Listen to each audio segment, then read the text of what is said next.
Baby, you listening to the Powell Movement.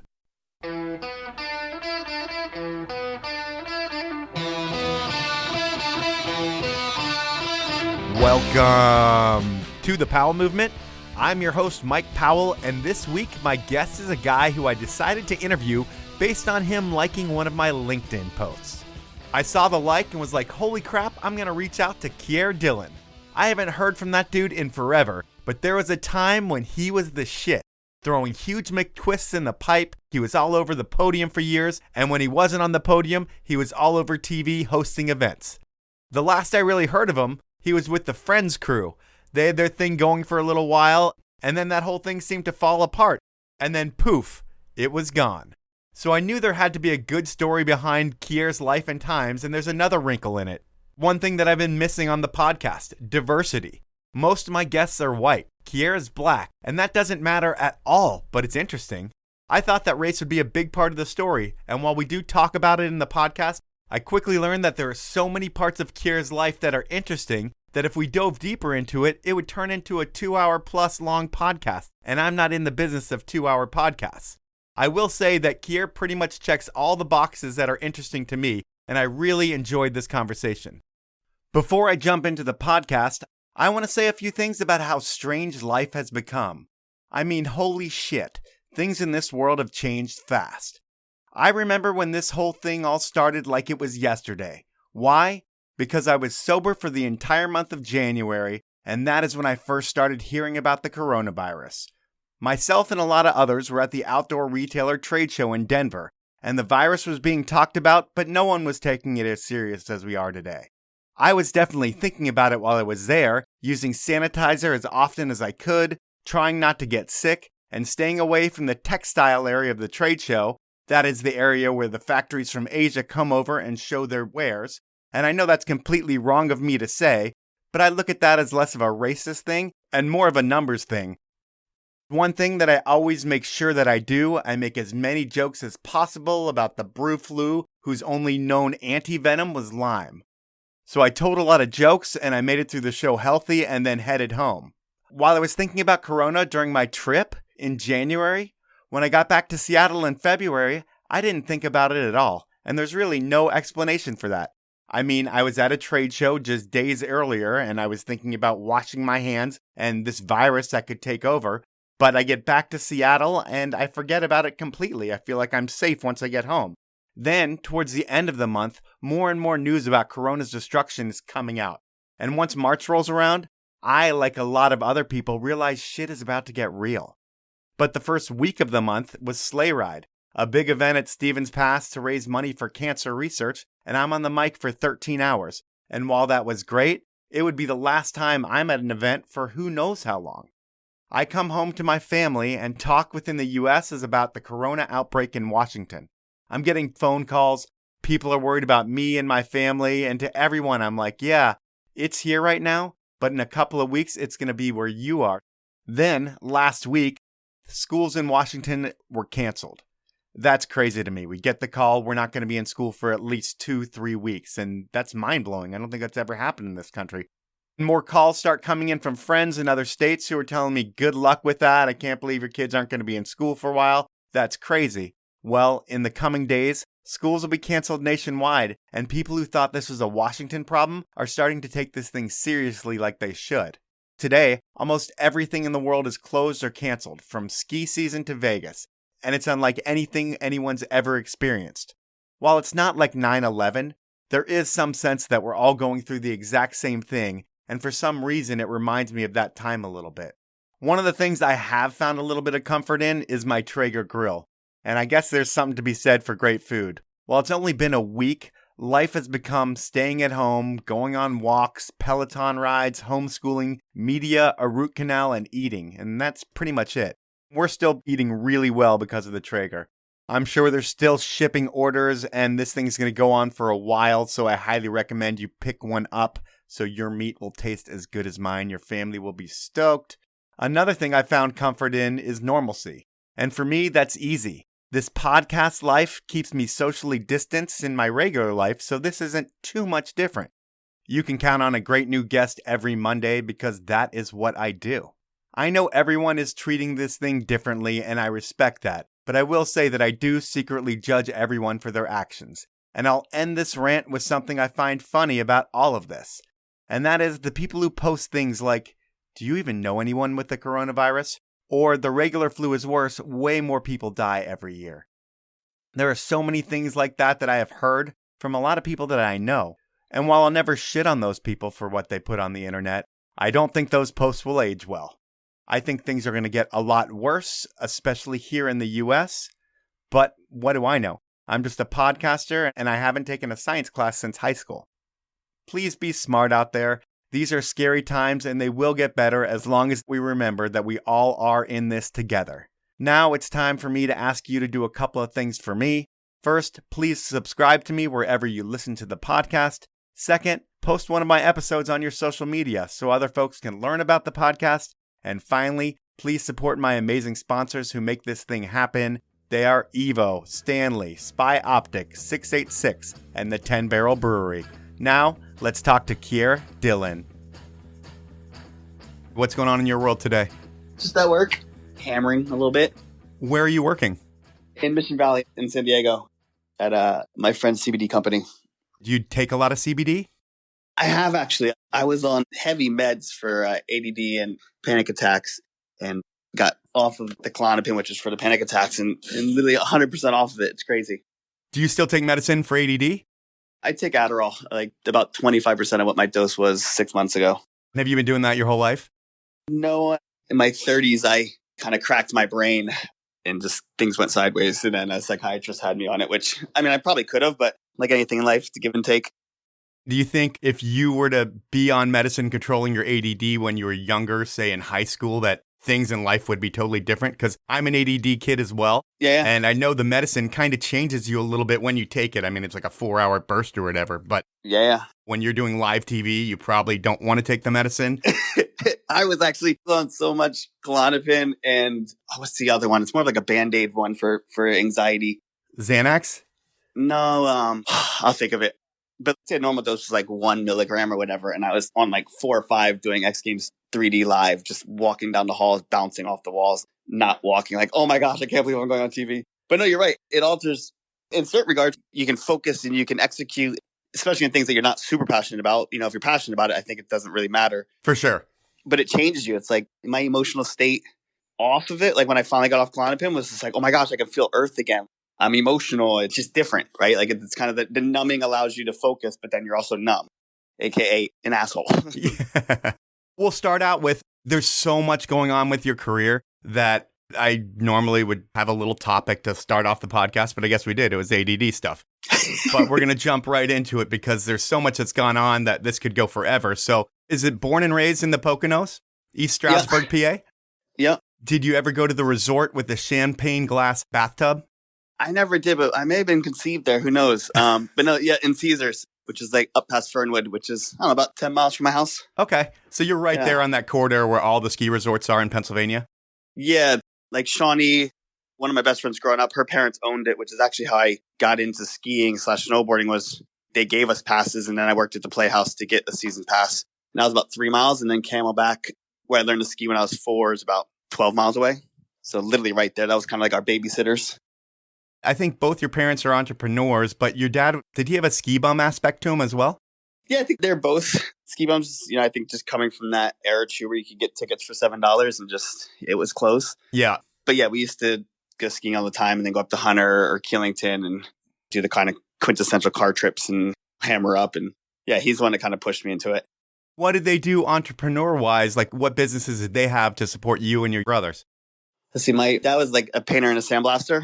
So everything from bridges and highways for the government to tractor trailers, excavators, waste management facilities. I mean, we did all of that.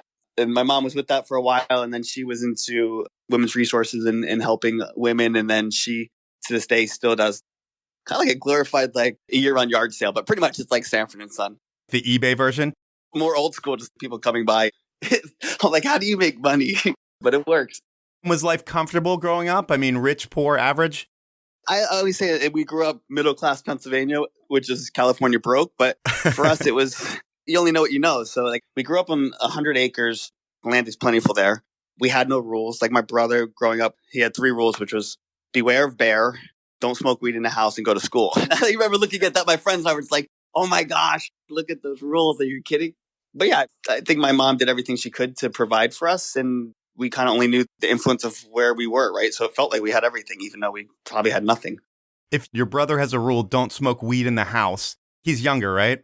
I have 2 older brothers and a younger brother. Okay. Is it pretty loose all around? I mean, do the Dillon boys smoke weed and have a good time, or is it just your older brothers? Well, at that time, it was just my older brothers.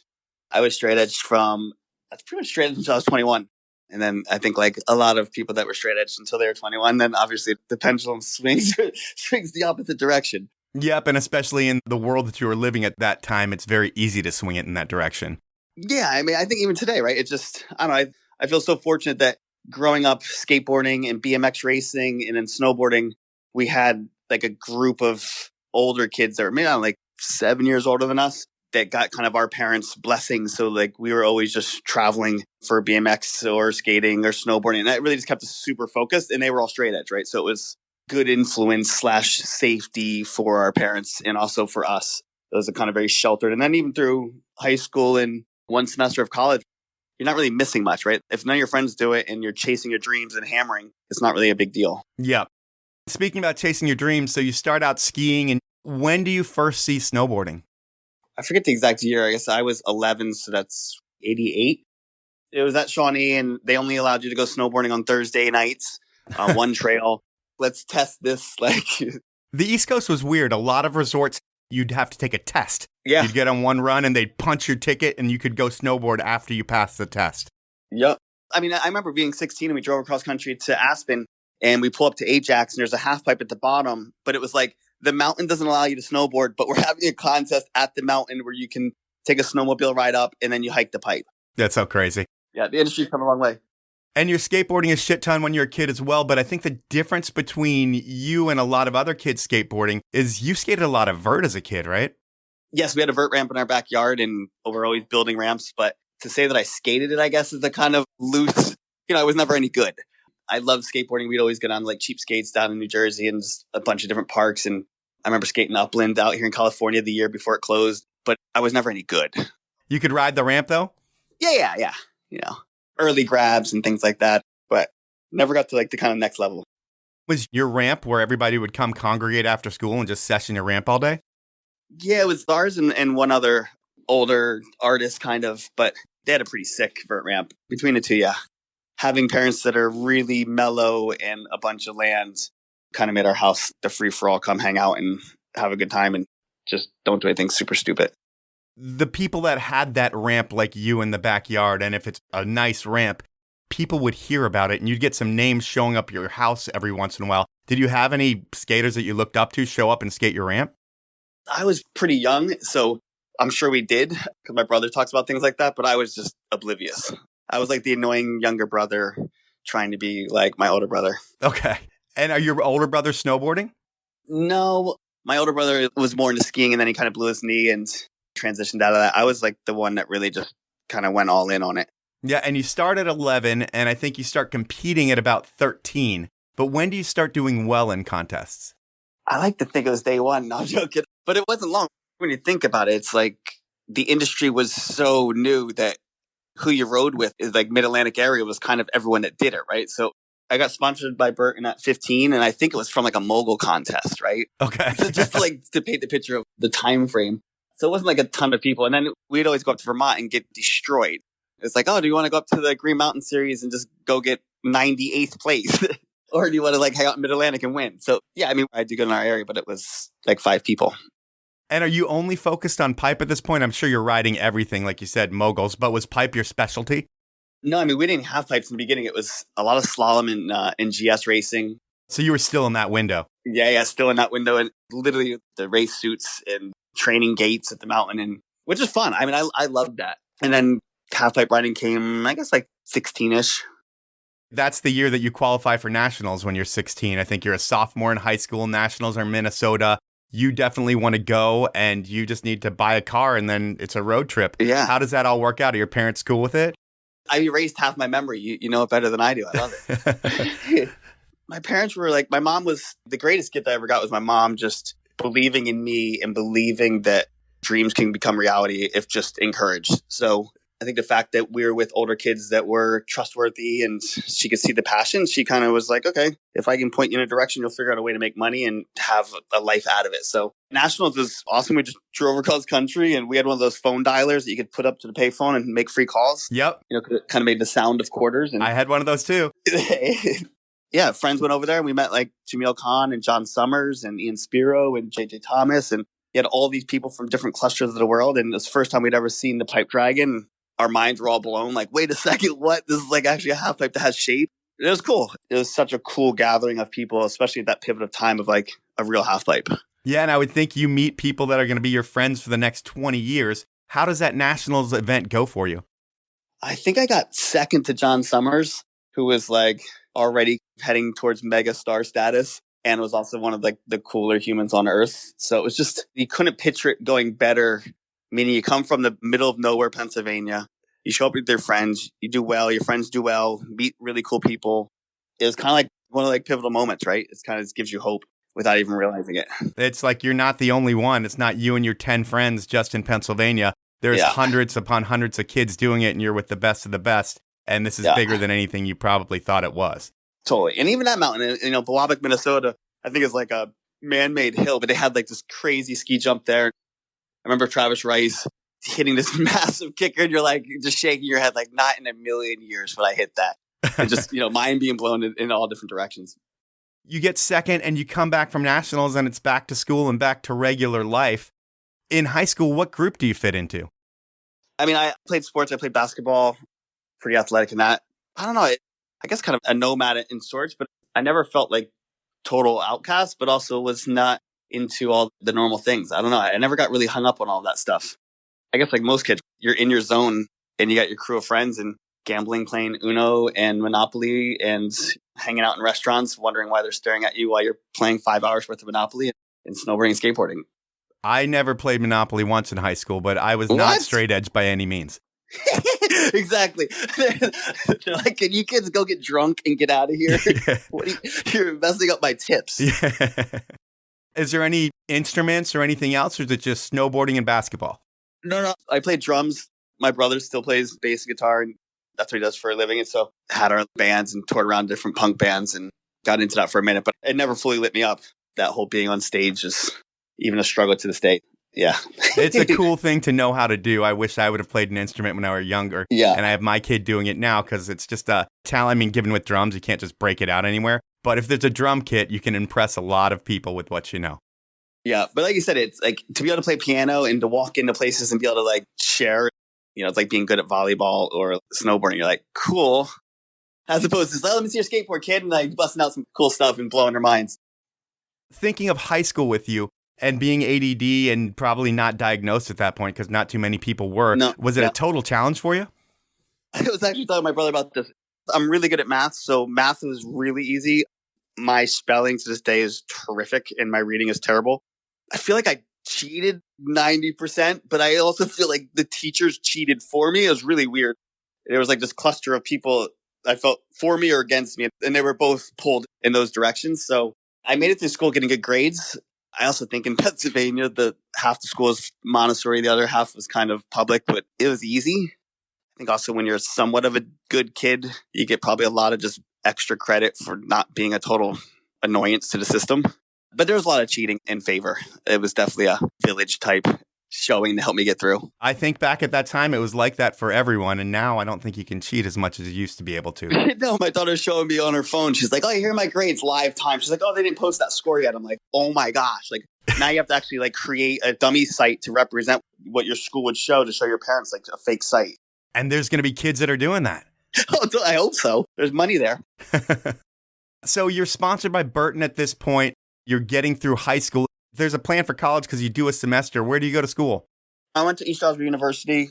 It was kind of the university near my house. We always just kind of got chased by cops there, you know, BMX bikes. And I ended up getting a scholarship there. So it was easy. And the plan was to go to do the 8-year program, go to school, snowboard, go to school. And then the Olympics came up and I talked my mom into taking off the semester and kind of getting on the 8-year program. And then I started making money and kind of the rest was history. I sort of I'll go back, someday type plan. And I kind of thought that I would. I mean, I wanted to experience that. I look at it as college is for a lot of people, but not people with the talent that you have at that point. And if you were to go to college for 4 or 8 years, it would probably be a mistake at that point because college is always going to be there, but you're in the prime of your life athletic-wise, and you should take advantage of all of that. Yeah, but I think looking back, it's easy to say that from even a sport perspective, but back then, snowboarding was like pogo sticking, except for there was no YouTube to actually make money off pogo sticking. It just kind of was like, you're going to do what? If you got it, you got it. But a lot of people were just like even just quitting basketball, the coach is like, you're kidding, right? Like, what are you doing? Like, pissed because it wasn't anything. But those like yourself and others with the vision of what snowboarding was going to become were in the right place. I mean, there's a lot of people that don't have a vision that you meet every day in life that just think everything is cut and dry and this is how it is. But you guys saw that the mountain was changing and you believed in it and went all in. Yeah. And you've got Burton, the biggest brand in the world at that point, supporting you. Are you head to toe on Burton? Yeah. So I was a rep rider. That's how they did everyone, right? It's kind of like, here you go, head to toe. And then usually it was Oakley or Arnett. And then later it was Gravis, right? It was kind of the kit and then the ancillary companies that came on board, which was awesome. Yeah. So take me through the progression of your sponsors. We'll get this out of the way early. So first, how long does it take before money comes into play with Burton and everyone else? I think I was 17. So I got sponsored at like kind of 15 at the end of that season by Burton Snowboards, by Mike Hofer. And then he quickly helped leverage that into a photo shoot where I met Jeff Curtis and kind of then met more of the super pros, had a great photo shoot. And then kind of from there, each year kind of salary started to double. And then all the kind of startup tech bubble, I forget, we had like a sponsor from Zoggle, which was 6 figures at a time where like that was unheard of. Yeah. And then it was Arnett, Anon, Gravis. A lot of the companies like Gravis that were cool, which had the skate, snow, surf, right? So you kind of got to intertwine with all the other athletes and industries. And then Nike and... You had Amp and Sobe, I feel like. Oh, yeah. I had 10 years with Pepsi. That was amazing. Even to this day, I'm hanging out with Z-Trip, who was on Amp with me. We're hanging out tomorrow. So like that was like the cool thing too, right? The relationships that were made and that still exist today from like these crazy points in time and crazy scenarios of like, okay, we're getting paid by basically it's Pepsi, right? Yep. To do what? It was all the cool people that we met along the way. What is the strangest or dumbest thing that you got paid to do? Actually, not too long ago, I think it was a Jim Beam ad. And I mean, it's only a couple of years ago. And they flew me to New York. And I remember waking up and I was like, oh my gosh, like if I don't die today, I make X amount of money to go on a photo shoot for an hour. I'm like years past my prime. It was just kind of crazy. I was like, oh my gosh. But it was still snowboarding and also from friends. Or just always showing up to Japan to do a quarter pipe contest and just walk away with 50 grand for doing a McTwist and then fly home the next day. You do that in your sleep? Kind of. I mean, there wasn't a ton of those contests, but, when they had them, not many people would go when it was pretty easy to go there and do well. Yeah, but I mean, you dropping the McTwist, you throw that in the contest with your eyes closed and you're walking away with a big check. Yeah, sadly. It's amazing. It's a nice trick to have under your belt. There's nothing to be ashamed of. It's like kids triple corks now, right? Yeah. It's like, what do you mean? I did a first run. It was no big deal. You're like, what? It's nice to have that winning trick you can break out whenever you want to. But let's say in the biggest year of your snowboarding career, can you make $1 million from snowboarding? If you're getting 100 grand off of one random sponsor, I would think that might be a reality.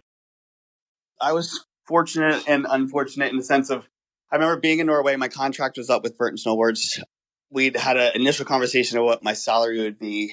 I flew to California for like 3 days to look at houses, flew back, bought a house sight unseen. And I think a month later, I sat down and the leadership had changed. And they were like, oh yeah, well, what we told you you're going to get, you're not getting. You're not even getting close to that. And I was just like, oh my gosh, like losing my mind. And we had worked a deal where at that time, snowboarding was just being on TV and they thought it was valuable to be on TV. So I got a certain amount of money for 30 seconds or 2 minutes. And that was kind of worked into the deal. So I got like a third of what they had shared they were going to give me. And I had a crazy incentive package. I ended up getting hurt that year. And by doing that, I then started doing TV work. And I got paid a ton of money. Because of the TV work and incentives?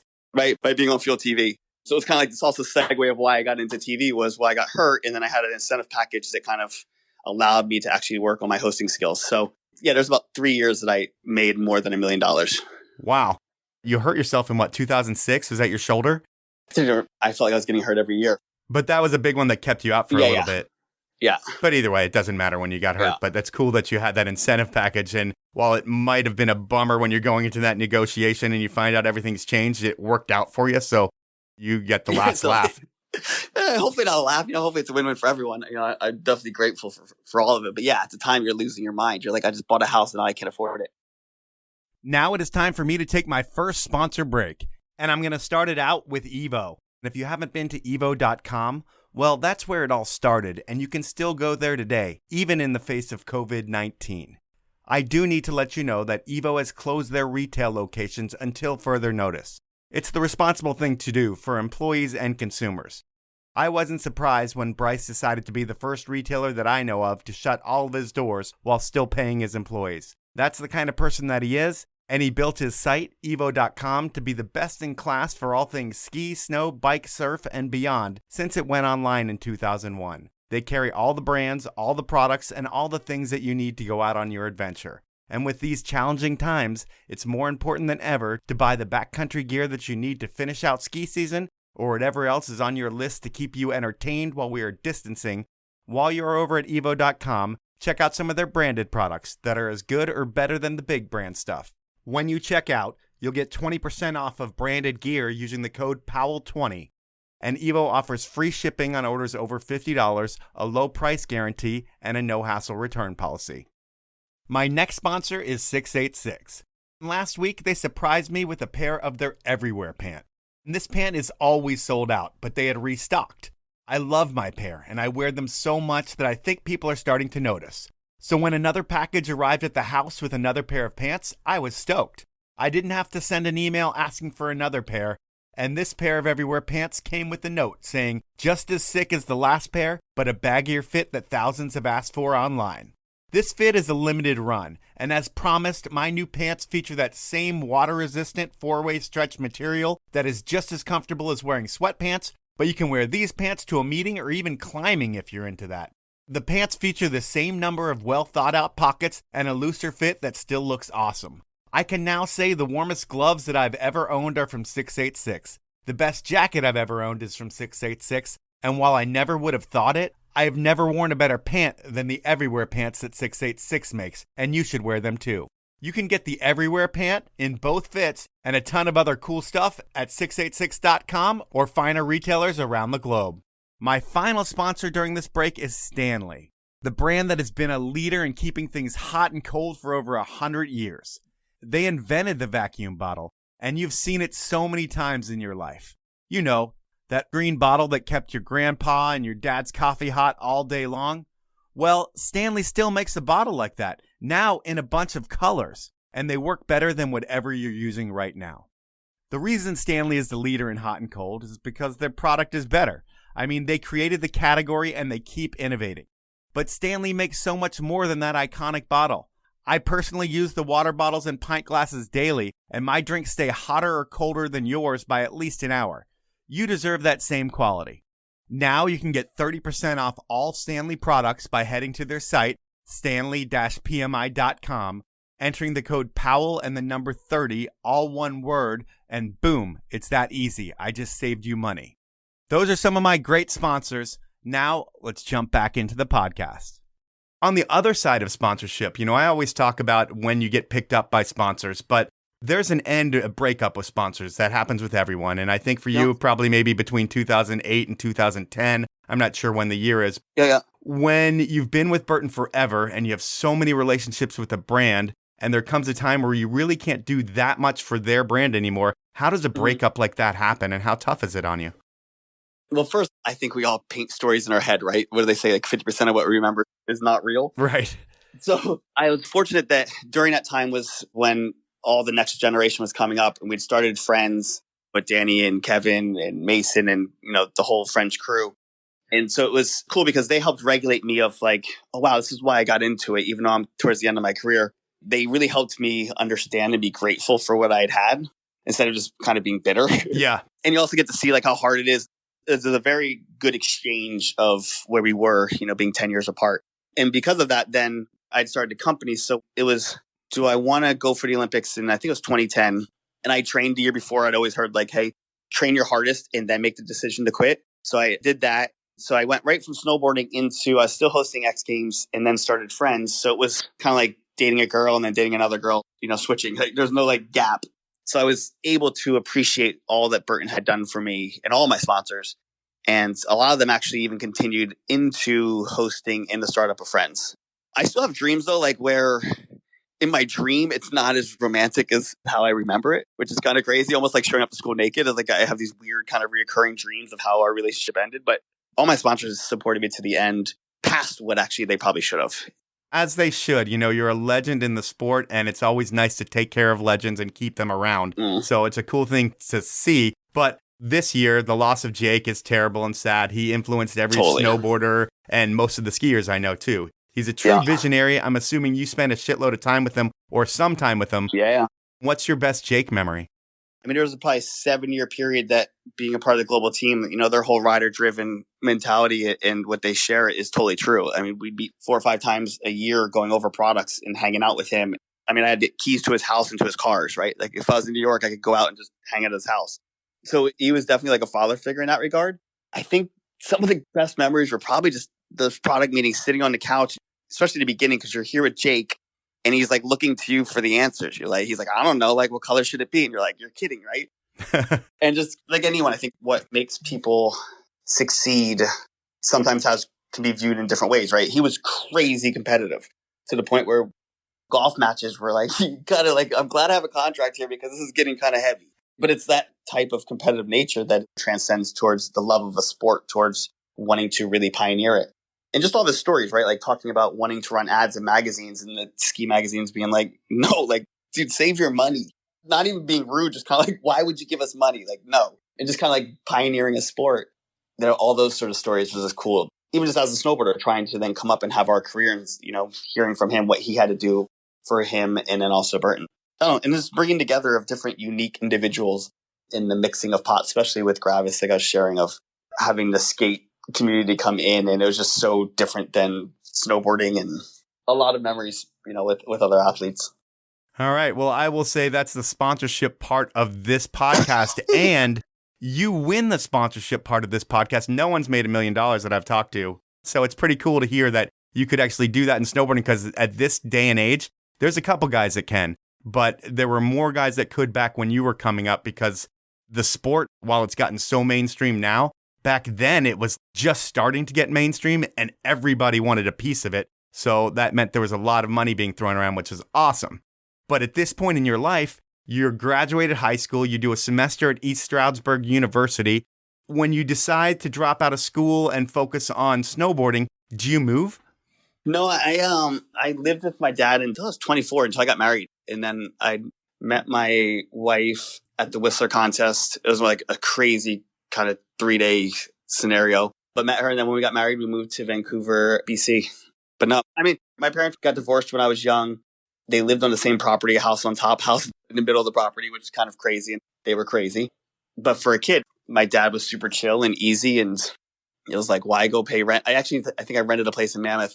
And I stayed there, I think, 5 times over the winter. I was like, this is pissing money away. So I just based out of Pennsylvania.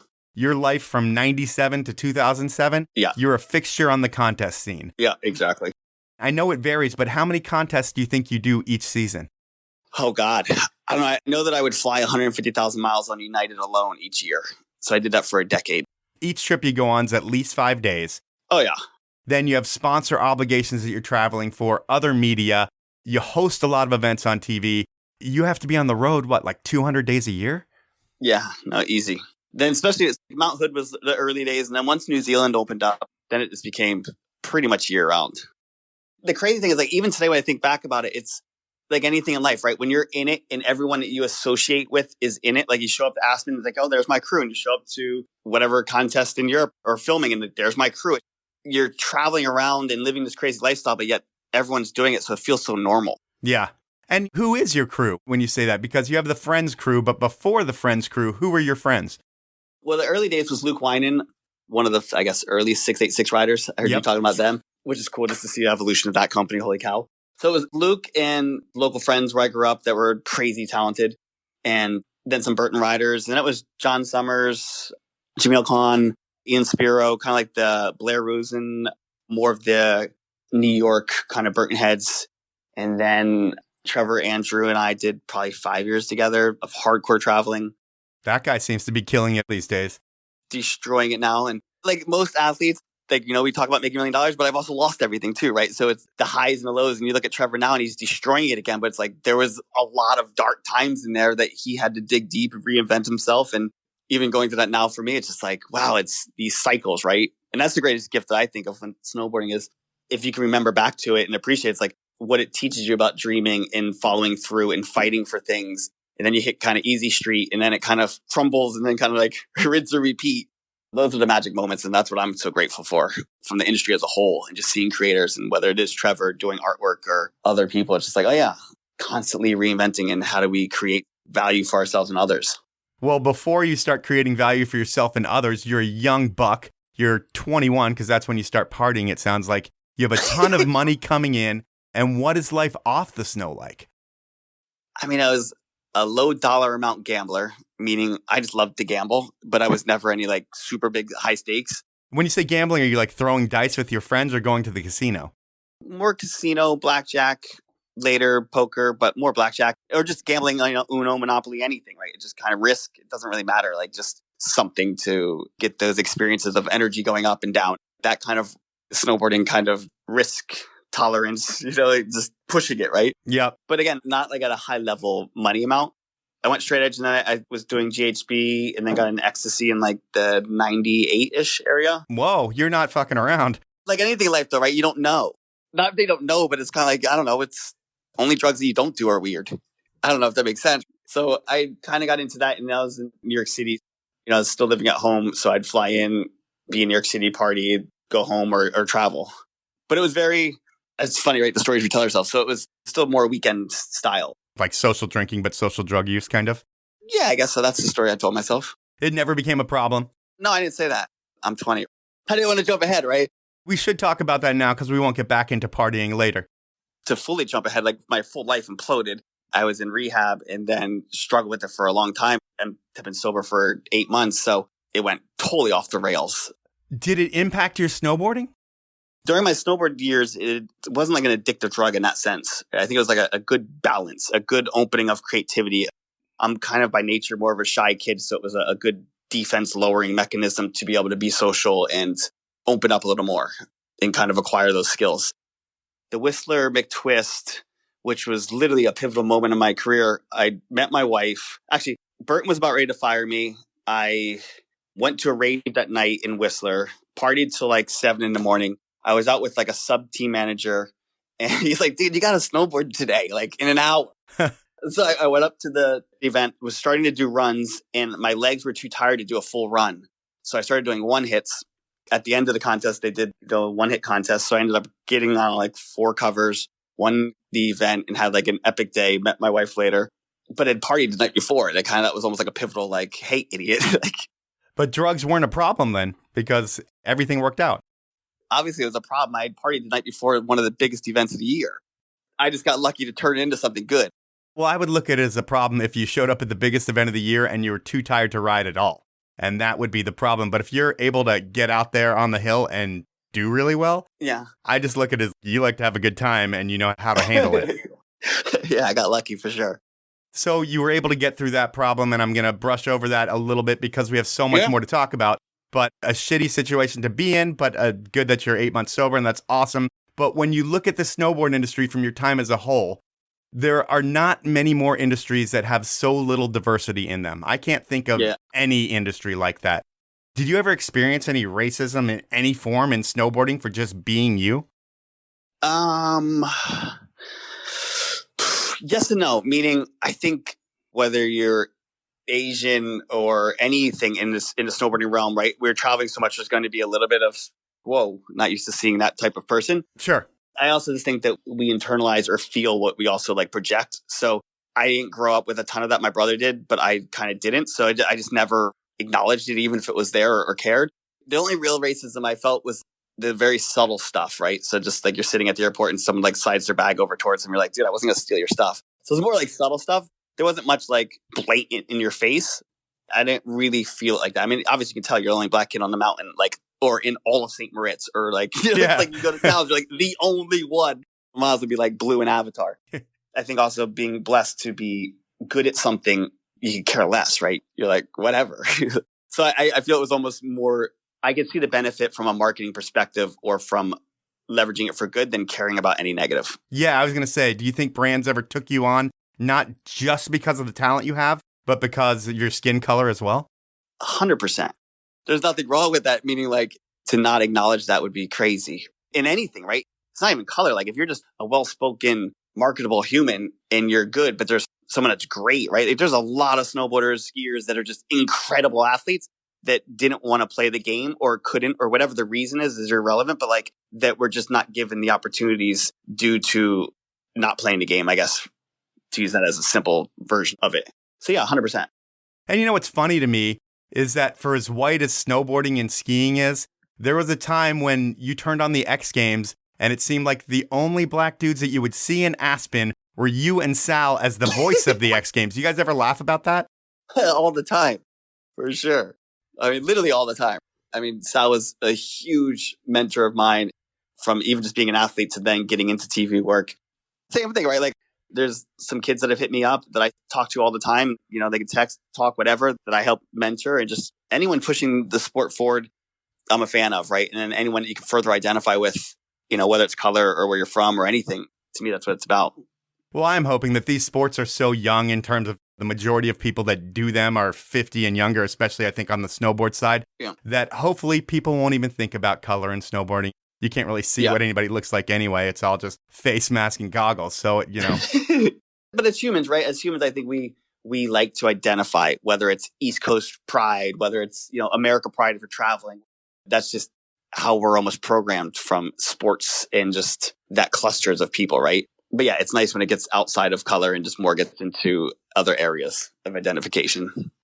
And I think another thing that puts you in the minority of snowboarders, from what I know, and I couldn't really nail it down from my research, but it seems like there is a Jesus element to you. And I'm not 100% sure about that, but I did read some stuff where you were part of some groups that were meeting before the X Games and talking about God. I'm Jewish and I'm not really a practicing Jew. Yeah. But is faith something that's important to you?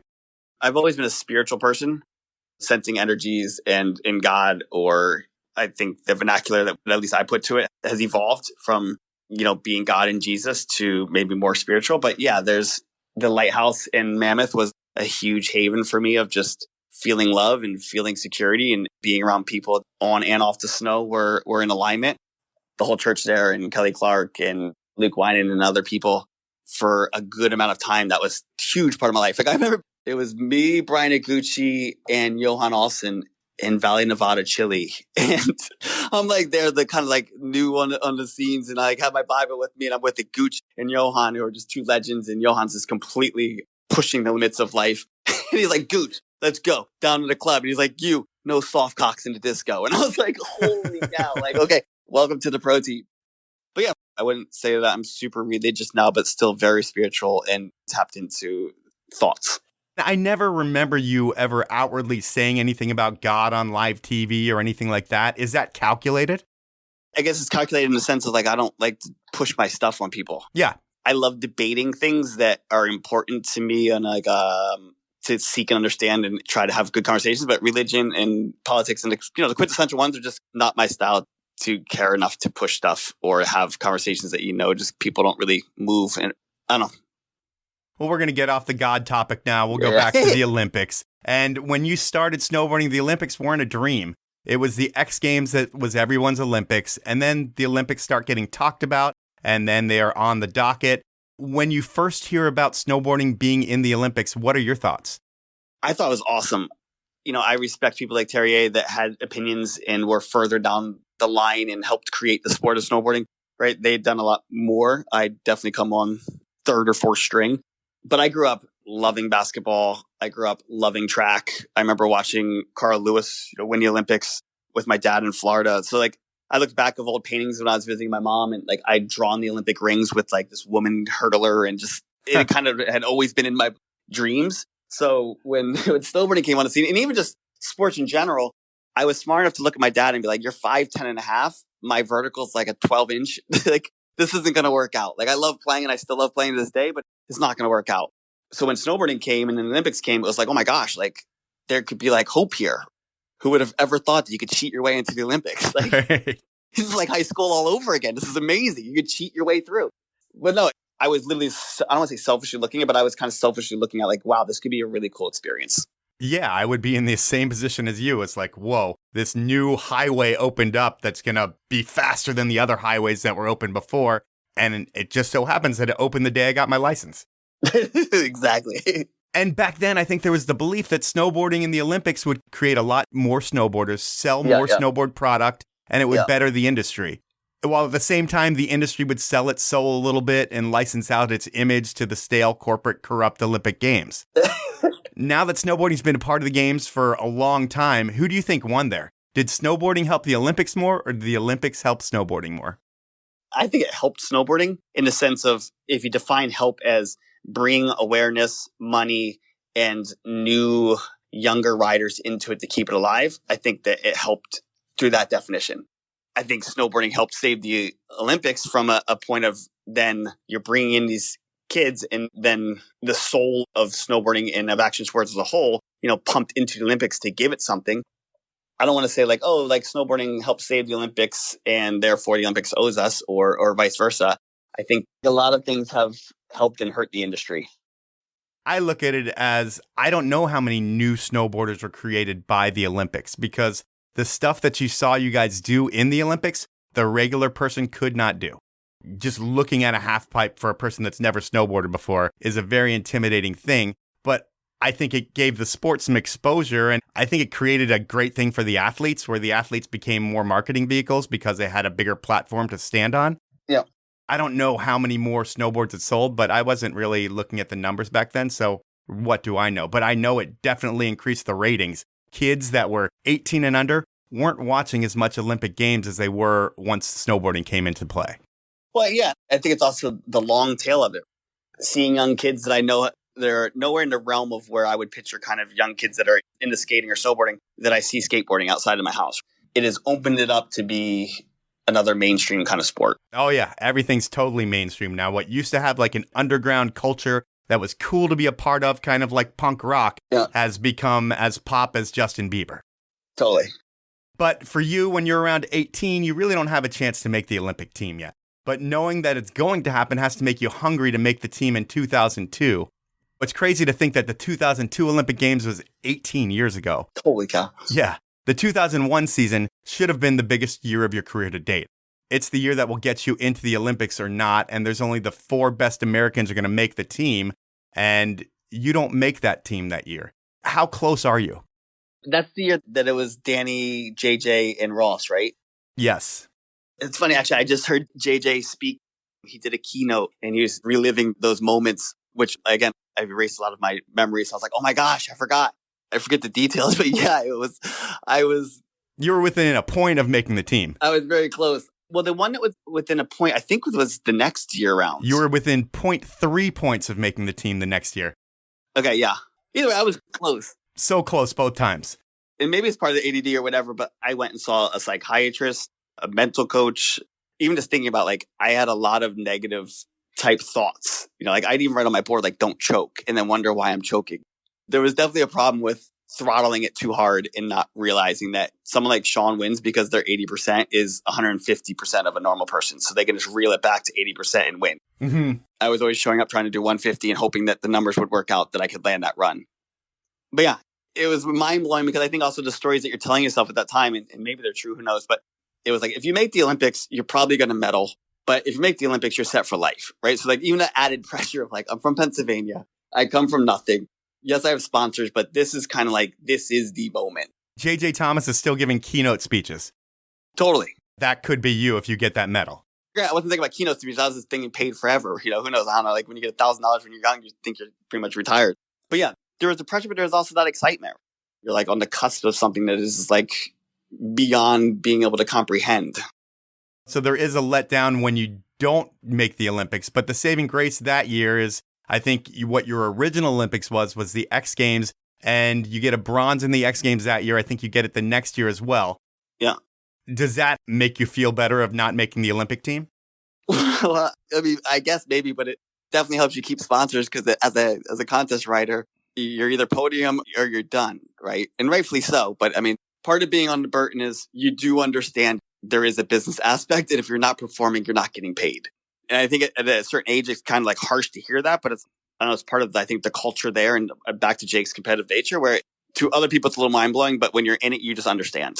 Yeah, and you were winning though. You were doing really well.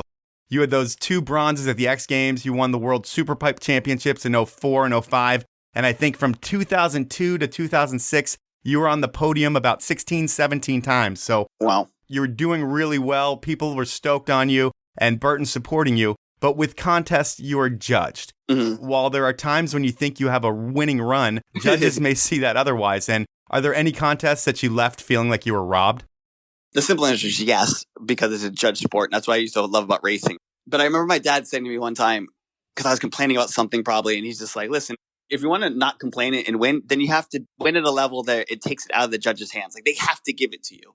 So I kind of always, I guess, had that understanding of there was a lot of times where I showed up and got gifts, just straight up, right? Like, I mean, especially through early qualifications, like your name carried you through. If you don't fall, you pretty much get through. Yep. So just having the awareness of that. And then in 2006, when it came down to Danny Cass and myself, and we're in New Jersey, and the industry loved Danny, right? I mean, he was like one of the golden childs, rightfully so. The kid's amazing. Yep. And to lose by such a small margin of error was just kind of like, you're kidding me, right? So that's judge events. And did it suck? Yes, especially that one, because Burton was doing their For Right or Wrong, and it was Kelly Clark, Jeremy Jones, myself, Sean, and basically, they've said many times, like, every movie needs their token loser, right? And it was just like, bummed that it had to come down to me of like, cool, we're documenting this trip and there's the final run, and no, you didn't get it. Oh, what a bummer. That lives forever in a movie. Which is good. You know, at the time it's rough, but it's cool to be able to show your kids. Well, at that time too, and I don't mean to bring up a terrible thing, but you lose your dad 6 months before that. So you're probably putting everything on your shoulders. Like, I'm doing this for my dad. And then it has to even compound everything when you don't make it afterwards. Yeah. No, see, I planked it out. Yeah, it was like the hardest year of my life. Like I said, from early watching the Olympics with my dad, from him being excited. Like, I remember having conversations and him being like, you should get into gymnastics. And you're like, no, Dad. It's like, you don't understand. He's like, no, I understand. You're in the air. You're doing flips. I bet you it would help. You're like, no, it's all about style, Dad. It's just like someone that has lived life that's trying to pour into their son and being the typical son of just like, no, you don't get this. And then kind of coming together. My parents were divorced. I mean, they used to play crash up derbies on my mountain, trying to kill each other for years. And then to unite them through the sport of snowboarding and to see them at the bottom of the half pipe, you know, there's a lot of magic that came through snowboarding.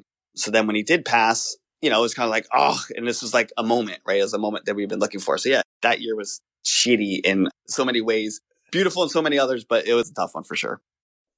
It's time for my final sponsor break. And the first brand I'm going to talk about is Spy Optic. Based out of Southern California, Spy is the intersection of style, party, and technology.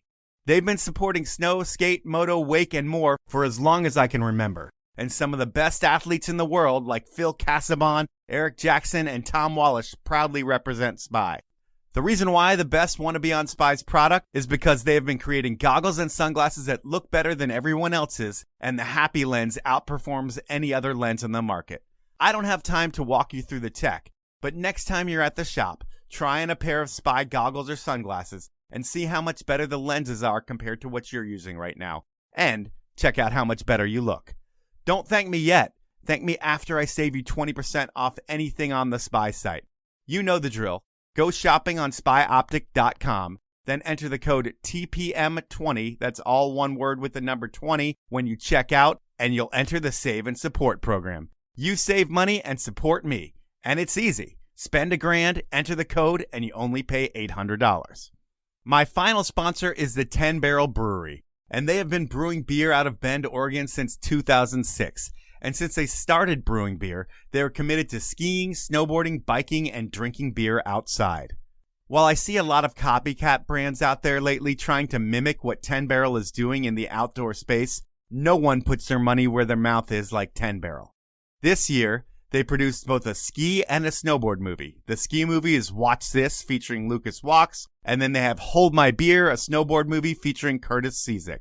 And the plan was for 10 Barrel to throw 3 hella big air events where they give away a ton of money and throw a huge party for everybody in attendance. Unfortunately, the final 2 events at Mount Bachelor and Mount Hood Meadows will be canceled. The good news is that even with all that we're going through, you can still drink beer outside. Next time you're at the store, pick up a 6-pack of Profuse Juice, a hazy IPA that I'm loving right now, and a beer that gives 1% of sales back to the Surfrider Foundation. Those are my sponsors. Now let's jump back into the podcast. Is this the same year, because it's around 2005, 2006, when the whole Frends Crew comes together? Is this when you guys all meet and start hanging out? Yeah, I think it was 2008. I forget exactly, but as Danny Davis and me, we were at the Little Nell in Aspen. We had both just not made finals for halfpipes. We were watching on TV, and I'd always wanted to do a company. And, we just kind of were kicking around ideas, and the name Frends came up that night. And, it was a glorified sticker company, but that was when I'd been traveling with them and kind of started that whole next chapter of my career. And it's pretty much you hanging out with a bunch of dudes that are like 10 years younger than you, right? Totally. Basically, it was who's responsible on the team that can hang out with the new crop of shredders and that they'll somewhat respect, and he can make sure they show up to contests and filming events. How old are you at this point? So they were, I guess, all 17, 18, and I was 28. Okay. Are you guys just throwing ideas about the Frends business together? Like, hey, right now we're a sticker company, and brainstorming and trying to figure out what you're going to do that you can crush it in? I mean, the sticker company was a long time. A few years? Yeah. I mean, the first 2 years was literally just kind of like we made stickers, and it was just, a crew, right? It was just championing the idea of life's done better together. Was the crew founded with the idea that there would be a product at some point? Yes, from a perspective of a product being, t-shirt or something, right? It's like anything. It's so organic and pure as it evolves that it's such a slow evolution in the beginning, especially too when we started then doing like camps and started getting more awareness and having things on TV and stuff. But it wasn't until later we were like, hey, let's do a product. But then it was like, okay, well, all of us are head to toe in something. We're all getting paid like every touch point. So it took a long time to even kind of figure out like, okay, what would we give up to want to create? And then how could we create something that deserves to exist in the world that would be better than what is offered to justify our time and energy? You're the original dude with big headphones on, shirt off, and throwing McTwists everywhere. So when you decide on headphones, it kind of makes sense. No, 100%. And coming from a music background, and all of them play instruments even to this day, and music's a big influence on all of us. So it was one of those kind of moments where like, oh yeah, duh, this is easy. Like none of us are getting paid a lot. I think a few were getting paid by Skull Candy, but not much. And the market was exploding, right? It's kind of like iPhones were just coming on the market and iPods and all that sort of stuff. So when you squinted, it made a lot of sense. So you finally decide on headphones, and the mindset I think is we have so many badasses on our crew. We can make some dope headphones, wear them, and sell a shit ton of them. Well said. The idea is the easy part there. You're not creating anything new. But what do you know about creating anything at this point? That was the cool part, right? I think everything in life, you have to have enough delusion to be able to step into it, right? So whether it's snowboarding and thinking you could actually make money, right? There's all these levels of delusion, which is great, or ignorance, or whatever you want to call it. So it was having been a part of all of Burton's product creation, right? It was like you're talking to designers, you're seeing the samples, you're seeing how crappy it is. You're living so much of it without fully doing it that you almost feel like a designer / creator, except for flying to the factory. Like I feel like I did everything. You take that, and then you're also like, wait a second. Skull Candy made $180 million last year, and none of their products they made, they were still all OEM. So they're ordering out of catalogs, choosing a color, and putting a logo on it. Yeah. It's kind of like, well, what would happen if we actually went and made products? Like, we can make products, right? We just made them for Burton and all these other companies. So yeah, it was that level of delusion is amazing. And even at now being older, that's what I yearn for, continued delusion / curiosity.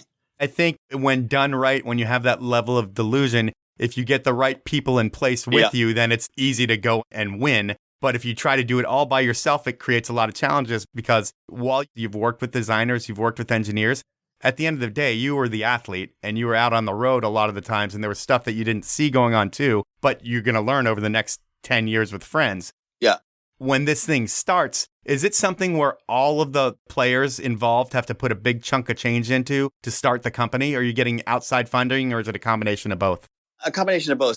We did a seed round where everyone put in a decent amount of money. I mean, at that time, it wasn't a decent amount of money, but in hindsight, it's a decent amount of money. Yep. But you also have 10 people throwing money in, right? So that also helps. So 10 people, because I said Mason, Kevin Pierce, Danny Davis, Scotty Lego, Jake and Luke Matrani, yourself. Who else? Sue Izzo and Dave Driscoll. We'd all throw money in. And then also we had a lot of relationships. And then we brought on Eric Koch, who was my partner. And then we brought on DJ Dennis Jensen. He's the president of Burton Snowboards. He also helped create Anon and Gravis and ran all those companies. So in hindsight, the amount of mentorship / leadership to be able to tap into was just unheard of. And even along the ride, when we first started, we tried to do a deal with Burton Snowboards and that got all sideways and weird. So even the path of landing where we landed, there's a lot of zigging and zagging. And should we license this to Burton? They can make all of our products for us. That'd be awesome, right? And it's kind of then stuff got weird. And like anything in life, I think there's a lot of turns that people never see. And then a lot of decisions that are made that you can't understand why you made them until you kind of rewind and understand, oh yeah, we had no money or whatever the reason was. And in terms of everyone's role within the business, you're the elder statesman of the crew. Are you the one taking the reins on all the business stuff and communicating it to the group? Yeah. I mean, at first we brought on a partner to more run it kind of early on. Then I'd taking it, I don't want to say taking it back, but kind of stepped into try and take more of a leadership role and being more the CEO and running the company. And then when we pivoted from the boys into women, that kind of created a weird dynamic. But yeah, that journey is full of the most amazing opportunities, decisions, experiences, and then some of the worst as well. Yeah, I mean, I think it's not entirely new because you have been involved in some of the process, but you haven't started your own business from the ground up, worked with 9 other people that are also owners in the business, plus outside funders, and then have to work with factories and do a whole bunch of shit that takes a lot of time. So there's so many moving parts going on with it. And when you guys set the business up itself, are there contracts in place where all the friends are working with set boundaries and everybody knows what they're going to get? From a legal perspective, basically you have the president of Burton Snowboards that's mentoring you through the whole process. So through that, all the legal documents are set up, all the different stocks and restricted stocks, and trying to make it as fair as humanly possible of, okay, cool, you're going to run the company, but if the company doesn't succeed, then you pretty much caused it to fail. Your stock's worth less than others. Just a lot of levers in place to try and keep balance, like you said, because you have so many people involved in it. I remember sitting down with Andy Latz from Nixon and him trying to share with us his perspective of whoever starts running the company, you're going to be doing so much heavy lifting compared to people that aren't. So his analogy was you team up with somebody and you go to someone for land because you want to run a gas station and they go, cool, you can use our land, but we'll split the profits 50-50. Are you still okay with that 20 years from now? That guy hasn't done anything, but he's getting half of your profits for the next 20 years. Yeah. It's kind of thinking it through, how are you going to feel after you've died for this thing in 5 years? And how are they going to feel, right? So again, a lot of those really sticky scenarios that are still sticky, at least we had proper guidance. And I think that was a blessing with being an athlete and being known in the industry, is at least people would give you the chance to at least share their thoughts, right? So you at least tap into these great minds that the snowboarding industry or action sports industry had. Yeah, just based on your relationships and history in the sport. Yeah. And curiosity and asking, right? You still got to ask. True. Is it hard to get things done with all of the friends traveling, rehabbing, handling other sponsor obligations, and you being the communicator to everyone? Because I'm sure everybody's not great on email. I'm sure some are better than others. And you are the one who's got to wrangle everyone and let everybody know what's going on. Is that a challenge for you? Not really, actually. They were super involved and on it, right? When you put your skin in the game, it creates a commitment level unlike any other. Yeah. Plus just the opportunity, they all got it. Of course, you're dealing with travel schedules and things like that. But the reason that they're all super pros and had really good careers is because they were pro. Yeah. Right. So it's a level of business sense that allows you to leverage your skills that really creates the package to get paid. So no, the struggle came more about 2 years in. Sony had a company in action sports. Soul had a company. There's a lot of just money and companies coming in. And the decision to pivot into women's fashion, that's where things started to get more difficult. Right. And rightfully so, right? It'd be a ski company coming in and then pivoting completely out of space. You're wait a second, all the founders, we ski, and, it's just kind of what are you doing? Yeah, well, it's interesting because you choose a business that you're selling audio at ski and snowboard retailers as well as consumer electronic places. So back when you started, there was a lot more specialty retailers that were willing to take a chance on Frends and sell Frends. Yeah. But it seems like the brands that sell tech that may market to action sports, now they sell more through traditional channels. And were you able to sell to the specialty retailer from the get-go in ski and snowboard? So because every rider, or pretty much every Frends rider, had Zoomies ads, and we were able to instantly get distribution in Zoomies and do their tours and help promote the channel marketing through there. At that same time, the corporate of Skullcandy or Sony or Soul, there's a lot of corporate coming into those channels as well and being able to really market and spend money in a space that, having athletes helped, but then we couldn't really leverage it to its full potential. Plus, we're then trying to raise another round of money, and it's easier to go, hey, we just landed Apple and Best Buy for $960 total. We have POs for $2 million, as opposed to going, okay, we're in Zoomies, and do you know what I mean? The story was easier to bring money in through a larger box retailer. Oh yeah, totally makes sense. But to stay core to the consumer that you're targeting at that point, the specialty area is the place you want to be as well. So I understand you got to be everywhere. Even then, though, I think as we see in the industry as a whole, right, I think the dynamics of the influence, depending on the category you're selling, action sports was already starting to get taken over by other forces. And the category you're in, like you said, there's so many people getting into it. I look at it as the water bottle market. Yep. If you look at it, Stanley is the one that founded it, and they're the leader, and they're also one of my sponsors, so it's nice to be able to throw them in.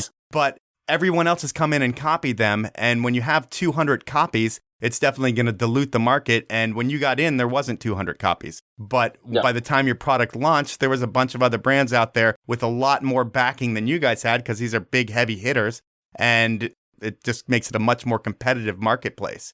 Yep. When the product comes out in 2011, does everyone like the headphones compared to what they were using before? I think everyone liked the direction of the design and more of a classic design and just the way we did our yokes. And at that time, too, a lot of OEM typical design shapes and the yokes and this interface and everything was very similar. I believe that both the riders and the market liked the new designs. It just, in the beginning, I mean, we had a container of $700,000 worth of product show up that, if you touched it, it broke. Oh, so man. it was just manufacturing, like you said, of day one. Okay, this is manufacturing. And even though you have quality control checks, you're with the manufacturer that can't actually do a ground build for a product that they say they can. And they're just an OEM factory. So it was going through 2 or 3 manufacturers to actually get to a place they can take a design and make it into a product. So yeah, they loved it, but they didn't love that basically we're saying something's great and then having to deal with actually it not being, and then owning that. So are you able to sell through product pretty well and then just see it come right back to the retailer through warranty? That container we didn't even sell. That container was so bad it literally just was gone. You ate $750,000. That's a tough pill to swallow. Yeah. But that's also when you are a true rider-driven company and that's your reputation. It's kind of like, yeah, well, it's not going to work, right? Yeah. So yeah, that was painful. And then I think we went another round or two of products that were similar to that. But then we got crazy of the product testing. I say product testing, it's kind of like if I can break it in my hands, trying, it doesn't work. So it just became this gorilla gripping, and it would drive my partner crazy. It was like, listen, if I can break it, it's not working. So we just got the opposite spectrum where we had very, very, very, very little returns. And how long does this whole thing stay in action sports? Because it does make a pivot, like you said earlier. I think the pivot happens when you walk into an Apple store, you look on the wall and you're like, hey, how can I get my product up here? And then you realize it's probably not going to be through the snowboarding target. It's going to be making a pivot within the brand. I might be putting words in your mouth, but that's kind of what I've gathered.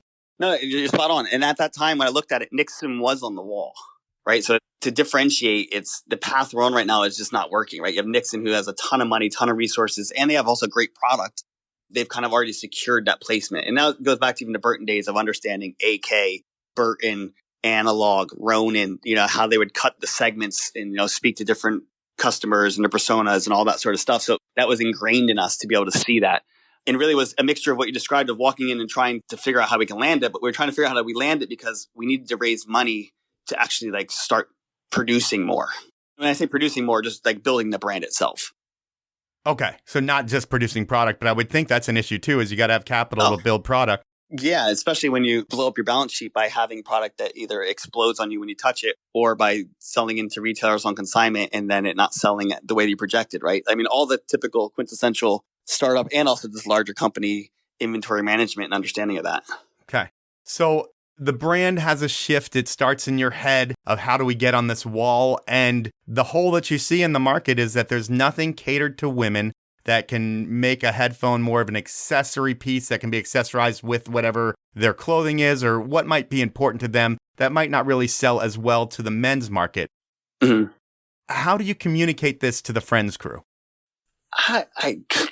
Great question. And I think the lack of me having an answer probably means I did a pretty shitty job, right? Like we'd all put enough money in and I put then a ton more money later where it just became the survival game. And you're running so fast. I'll say I was running so fast that a lot of things just started to just become blurry, right? So the communication of it was probably pretty far down the road of, hey, maybe not. It probably went from like, I had this idea and they're like, cool, let's check it out. Thinking that it would be probably more still in that world to then, wow, this idea actually has real legs here. And we have a meeting with Apple and with Best Buy and we're talking to models and we have a lot of excitement around this idea and the runway aspect of it doesn't line up to the snowboard aspect of it. And I'm compressing probably a lot of timelines in months, but I know as a whole, it was probably rough. Then there was some excitement and then later rough of like, holy cow, it's completely gone. Were any of them pissed off the get-go when you say that, you might not just say right away, but through this progression that you're making a shift to a women's market? Because I would think if I'm one of those athletes who put in money to want to own my own headphone brand and think of myself as the next Skull Candy 10 years from now, yep. If I woke up and saw an ad that my brand is now a women's brand, I would kind of be bummed. And were any of those, did they voice their displeasure to you? Well, just you saying it feels like a displeasure. Sorry. Not to the level that they should have. How about that? Yeah. I think there was enough excitement around the potential of it that it was kind of like, yeah, this sucks, but this could be kind of cool in like this sucks kind of cool way. If it makes them rich, I'm sure they're thinking it's awesome. Yeah. And I think at the time I was heavily drinking the juice, which you need to, right? Yeah. And I'm communicating it, raising money. So hopefully I can communicate that to them to make them excited. I mean, I'm excited about it. Doesn't make it right. And then at the time, it also moved so quickly that we were able to celebrate wins that, yeah, this sucks because it's not what we envisioned it to be. But I think we're all creators. We all want to create cool products, create noise or melody in the market. And like it had a lot of the excitement around it that you could still be appreciative of it. I'm sure the pitch to those guys is easy to say, hey, guys, when we focus on women, we're now talking to Apple. Like you said, Dolce wants to collaborate with us. Eventually, you're going to get Rihanna putting a tweet out with a $9,000 pair of headphones that you guys are going to sell out of. So I guess there is some excitement there when there is some momentum and maybe it's not their vision. It's still their vision, right? It's still based around, at the end of the day, the soul of the brand was the true essence of Frends, right? Living life to the fullest with like-minded individuals in like pioneering into new spaces. That's the essence of what they gave me even, right? Was really appreciating that thing that I had lost in snowboarding and that like love for that. So that was even what in the fashion industry, I feel like people identified with was, yes, we had cool designs and different unique takes on it, but it was adding a creative spirit behind the designs that other designers then could be like, oh, wow, you guys are like just as out there as we are.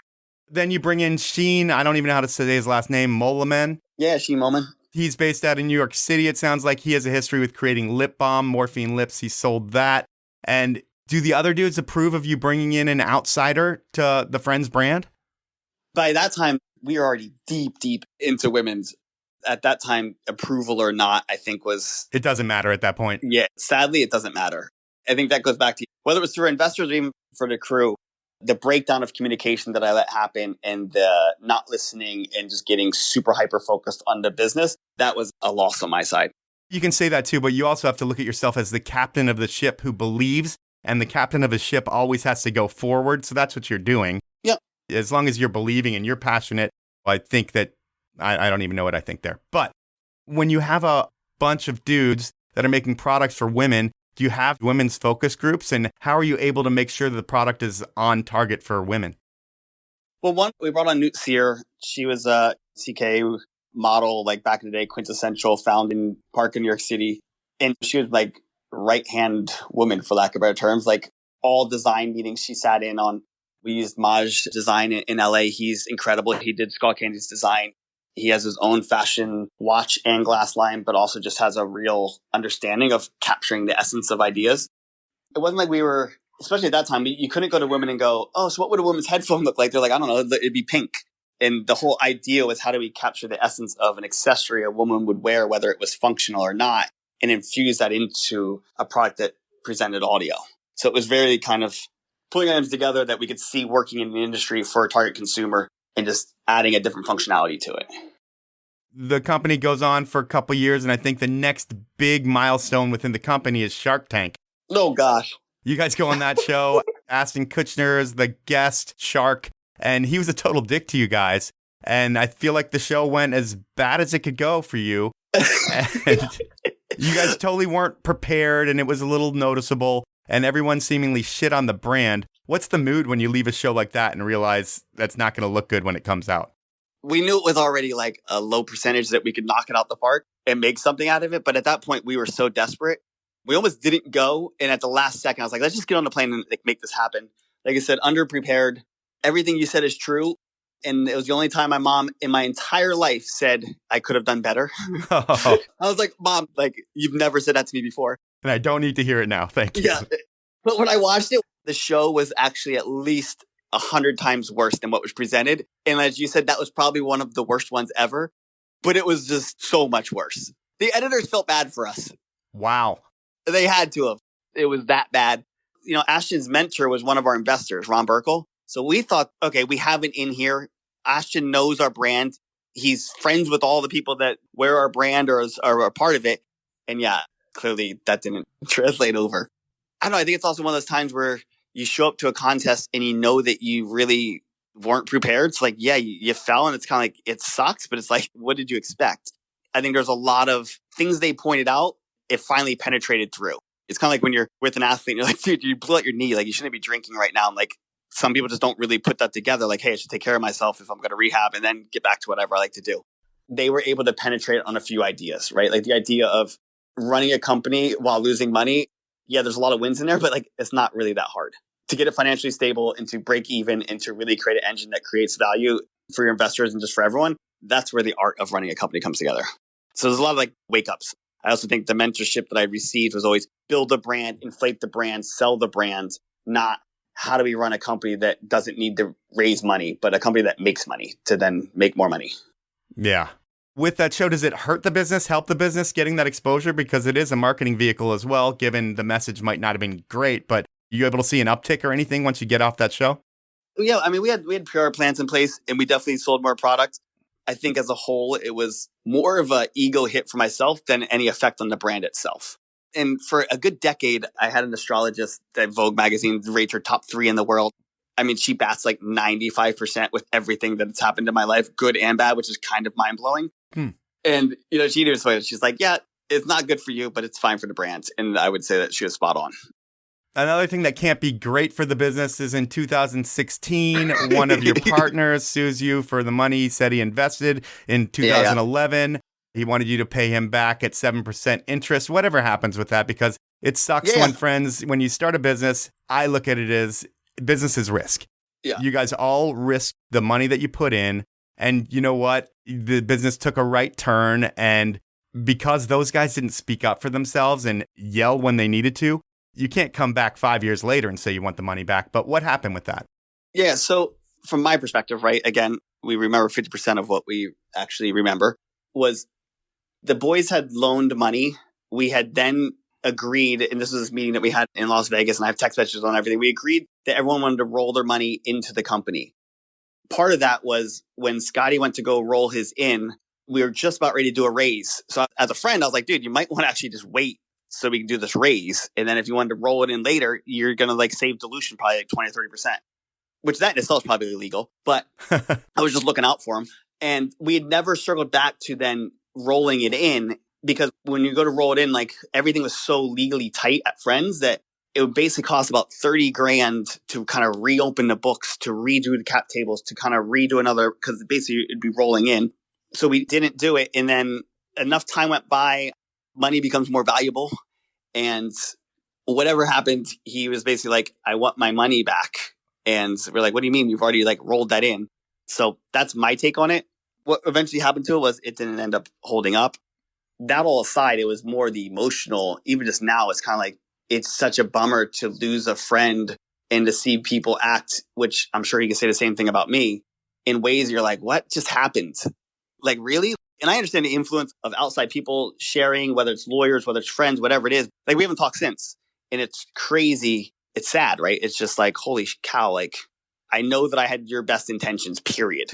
And we can have a conversation to discuss from your side or my side, or even just have a conversation around what did I do? Because maybe I did something. Who knows? Maybe I was completely off base. That was like one of the lessons, right? Of just like, holy cow, like the realness of that. What about the rest of the friends? Do you speak with them at all? I mean, it's been a long time. So, I mean, I still trade text messages with Danny, when he's destroying it or does something really cool. Mason and I, we were chatting a bunch kind of over the last year, and we had some tough times. I haven't spoken with Kevin. I think a lot of that too is just as we evolve outside of friends even, right? Like just kind of age groups of gaps of age and what you're into and life, right? Like having kids and just a lot of things that just pull you away from like good friends in general. But that being said, you still should be able to call people, right? Like I connect with Trev and old homies all the time, catching up, shooting the shit. So in 10 years, when Burton throws some reunion event and you are all in the same room, do you think it'll be one of those things where you're able to have a beer and talk about all the shit that went down, or it'll be like you guys ignore each other like you're strangers? I think they're all professional enough that if we're all in the same room, they're going to be pro and talk. I think there's a level of just professionalism in general, whether it's fake or not. Yep. I would hope that in 10 more years that everything would be smoothed out because there's been enough life on everyone to understand that life throws curveballs in many ways. And I think there's a lot more good intentions than what just kind of happens in how we see things. So that's what I would hope. Yeah. And in terms of the business, you and Sheen are running with the brand. And I think it's just headache after headache at this point. I mean, it never became the well-oiled machine that you wanted it to be. And does it get to the point where you just hate thinking about headphones and having to work on them? And it's just like something you dread? No, actually, I literally to the last day, I was so all consumed, sucked in, working 16 hours a day, putting everything on a line to the levels that weren't healthy, but I loved it. You're a believer still. Yeah, like eventually we had it completely profitable and making money, had slimmed it down to almost no people, but the brand was still there and there was life there. And that was exciting too, to like kind of actually figure out how to like really run a company and slim down all the non-needed items that weren't able to be supported to then try and rebuild it. So no, it never got to that point. And then what makes you decide to sell the brand? Do you realize you just want your life back? It was more of a forced hand. We had a lot of debt. We were working with a bank. We had a line of credit that was out and then it was guaranteed and not guaranteed. So that ended up getting called. So that really kind of forced the hand to be able to sell it, to be able to pay things back. Do you get any money out of the whole thing or is it just paying off debt? No, I lost almost $1 million in that and got sued and a whole bunch of other things. It was a brutal ending of epic proportions and a lot of lessons in there. Are all strings totally snipped now? Like you're totally free of any friends related everything? Yeah. I mean, I lost my marriage, had to sell my home to pay off lawsuits and a bunch of other things. But yeah, it's 100% clean in all regards. Wow. So what a road, man, that whole business has been. Yeah.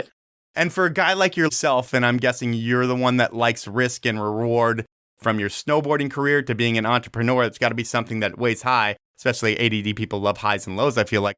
For a long time, that high to low was massive. I remember when my dad died, he had $0 in the bank. And I just remember always saying, like, I never want to be in that position in life. And then to work hard, to be blessed with so much opportunity and money and other things, and to literally lose it all. I mean, there was a good year and a half, 2 years of serious darkness, right? From coming home and telling your wife that you basically lost everything and then you have to sell the home that your family lives in to pay legal bills and just all sorts of stuff. I can't even imagine. Yeah, it was the mind blower. I was living with my brother in pretty much his garage in Austin, Texas, just getting back to appreciating family, love, healthy mind and body, and just the importance of like a strong foundation.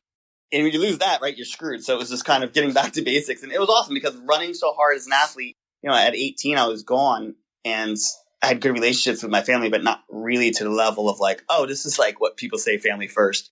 So it's cool. I caught growth aspects at a later point in time, but I'm blessed to have done it. And then for now, I connected with a friend and helping them. They have a startup CBD company and it's awesome to sit down with their executive team and have lived everything that they're experienced, and then future items to be able, like, if I were to do it again, which is kind of what we're doing, here's how I would change all these other things. And that's awesome to bring that wealth of experience and also the excitement of a new company and being around the culture and the type of humans that are doing this. It's definitely life-giving again.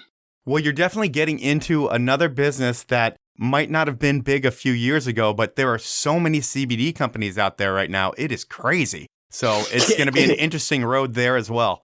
So 100%, right? It's literally like the headphone game in the sense of how do you differentiate in a space that is 4 times itself in the last year and a half? Everyone's entering. It's not the wild, wild west anymore, but it's definitely equivalent to snowboarding or the headphone market during their glory years. Yeah, well, if you look at snowboarding, it created almost everything in your life. How often do you ride these days? I'm embarrassed to answer this.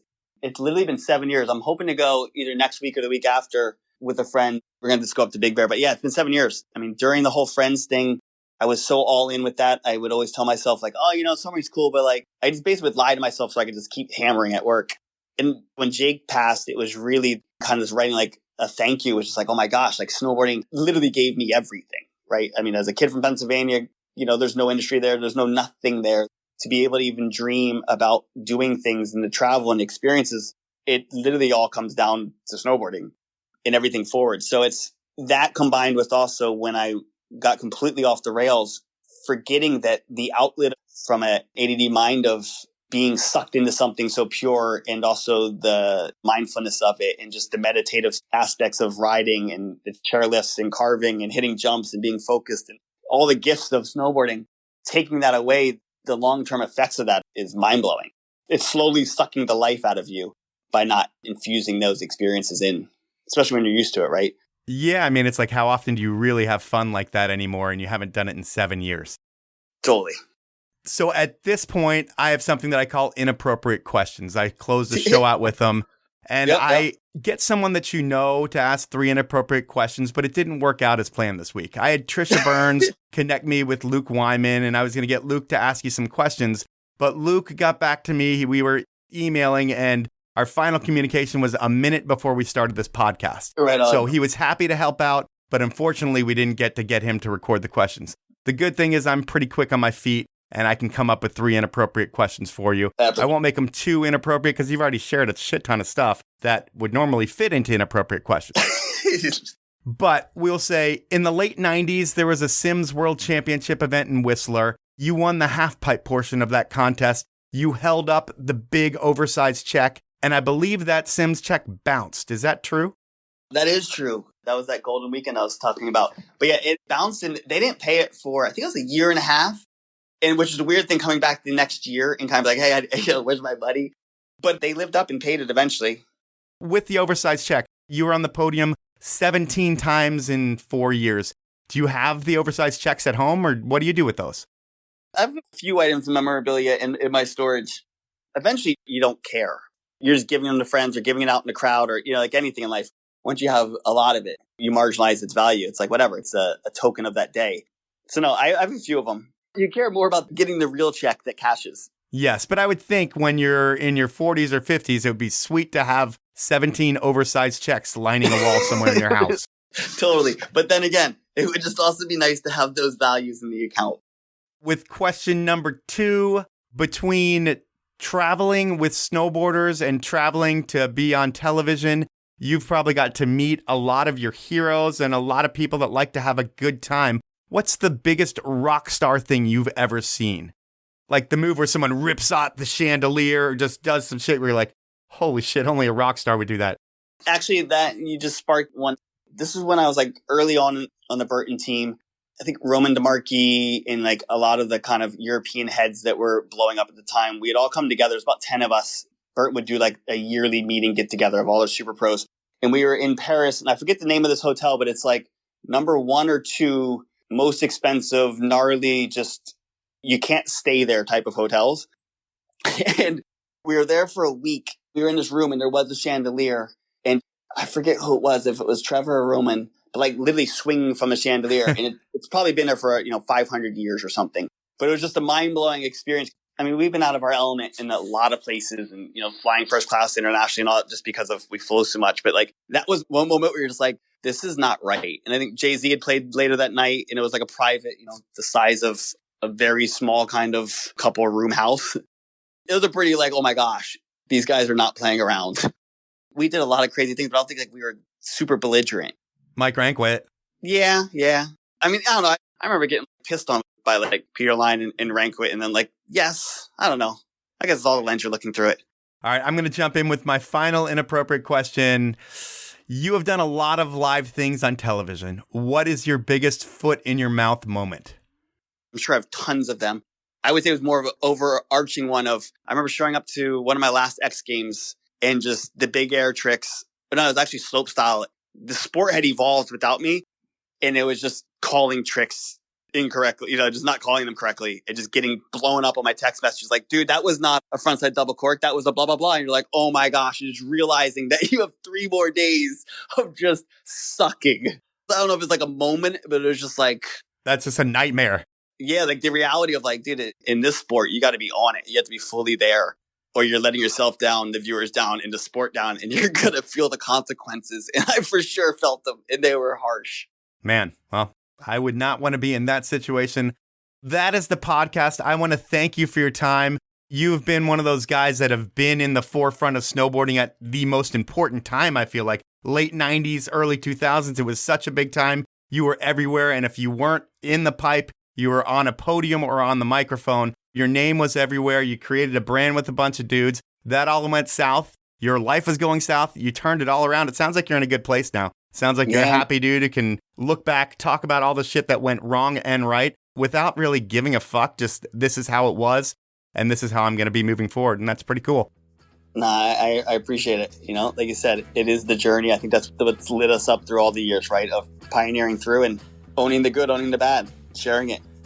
So that was time with Keir Dillon, and what a story. This podcast threw me for a loop, as while I knew a lot of what had gone down in Keir's life and times, the drugs and the whole losing everything were a total surprise for me.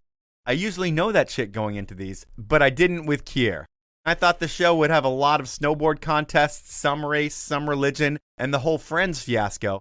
But when Keir went from straight edge to GHB and ecstasy, things that it sounds like he might have been using up until 8 months ago, I was shocked. While drug and alcohol problems are sad, for some reason I am so interested in them. And if I looked at the podcast from that lens, well, it would have been a totally different show. It's probably a good thing I didn't go in that direction. I'm guessing Keir must have hit his rock bottom right about the time he lost everything. And right now it seems like he's in a good place, getting a little of the business action that he's used to working in the CBD world. With the ADD, action sports, super high and low mentality that Keir has always had, it's all about channeling that energy into the positive. Because when it swings to the low, things can really get bad. That's the podcast for this week. At this point, I want to thank you for listening, and I want to ask you to do a huge favor for me. I want you to rate me on iTunes. If you have an iPhone, all you need to do is click on the podcast icon, search for the Powell Movement, click on my logo, scroll down until you see 5 stars, tap 5 stars, and you're done. It takes about 45 seconds, and if you're on an Android phone, I have no idea what you do. You can also email me with any questions or concerns you have. My email is mike@thepowellmovement.com, and I will get back to you. Finally, I want to thank my sponsors who make the show happen. They are Evo, 686, Spy Optic, Stanley, and the 10 Barrel Brewery. Have a great week, everyone.